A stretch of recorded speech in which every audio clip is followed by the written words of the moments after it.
It oftentimes requires heroic courage to face fruitless effort, to take up the broken strands of a life work. But what to our eyes may seem hopeless failure is often but the dawning of a greater success. It may contain in its debris the foundation material of a mighty purpose, or the revelation of new and higher possibilities. Some years ago, it was proposed to send logs from Canada to New York by a new method. The ingenious plan of Mr. Joggins was to bind great logs together by cables and iron girders, and to tow the cargo as a raft. When the novel craft neared New York and success seemed assured, a terrible storm arose. In the fury of the tempest, the iron bands snapped like icicles, and the angry waters scattered the logs far and wide. The chief of the hydrographic department at Washington heard of the failure of the experiment, and at once sent word to shipmasters the world over, urging them to watch carefully for these logs which he described, and to note the precise location of each in latitude and longitude, and the time the observation was made. Hundreds of captains sailing over the waters of the earth noted the logs in the Atlantic Ocean, in the Mediterranean, in the South Seas, for into all waters did these venturesome ones travel. Hundreds of reports were made, covering a period of weeks and months.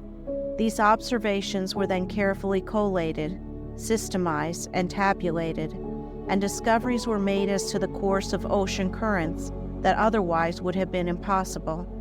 The loss of the Joggins raft was not a real failure, for it led to one of the great discoveries in modern marine geography and navigation. In our superior knowledge, we are disposed to speak in a patronizing tone of the follies of the alchemists of old. But their failure to transmute the baser metals into gold resulted in the birth of chemistry.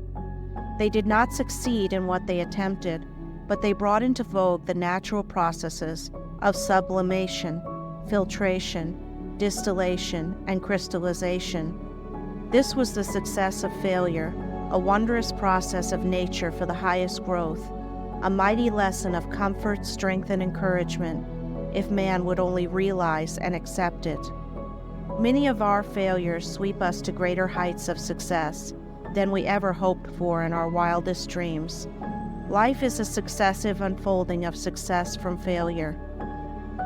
Business reverses, and the failure of his partner threw upon the broad shoulders and the still broader honor and honesty of Sir Walter Scott a burden of responsibility that forced him to write.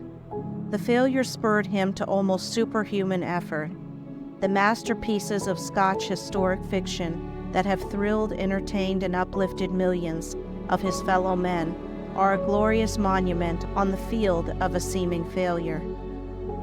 Failure is often the turning point, the pivot of circumstance that swings us to higher levels. It may not be financial success. It may not be fame. It may be new draughts of spiritual, moral, or mental inspiration that will change us for all the later years of our life.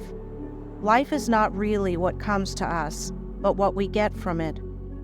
Whether man has had wealth or poverty, failure or success, counts for little when it is past. There is but one question for him to answer, to face boldly and honestly, as an individual alone with his conscience and his destiny. If wealth has come to me and has made me vain, arrogant, contemptuous, uncharitable, cynical, closing me from all the tenderness of life, all the channels of higher development, of possible good to my fellow man, making me the mere custodian of a money bag, then wealth has lied to me.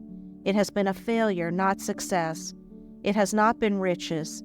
It has been dark, treacherous poverty that stole from me even myself.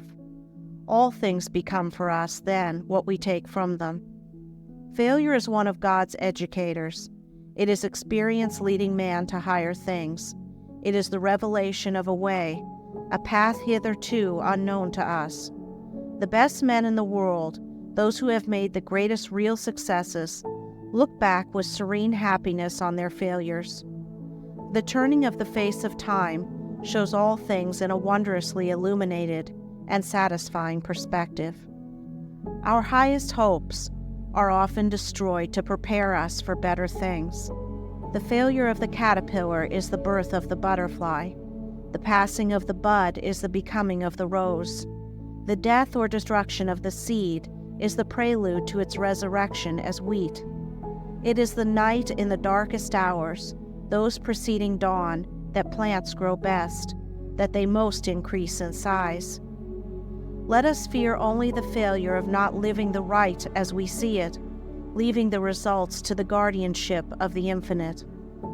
Many of our rivers of our greatest prosperity and growth have had their source in their trickling increase into volume among the dark, gloomy recesses of our failure.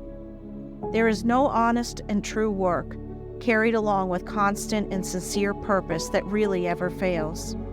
If it sometimes seems to be wasted effort, it will prove to us a new lesson of how to walk. The secret of our failures will prove to us the inspiration of possible successes. Man living with the highest aims, ever as best as he can, in continuous harmony with them, in a success, no matter what statistics of failure a nearsighted and half-blind world of critics and commentators may lay at his door. High ideals, noble efforts, will make seeming failures but trifles. They need not dishearten us. They should prove sources of new strength. The rocky way may prove safer than the slippery path of smoothness. Birds cannot fly best with the wind but against it. Ships do not progress in calm when the sails flap idly against the unstrained mass.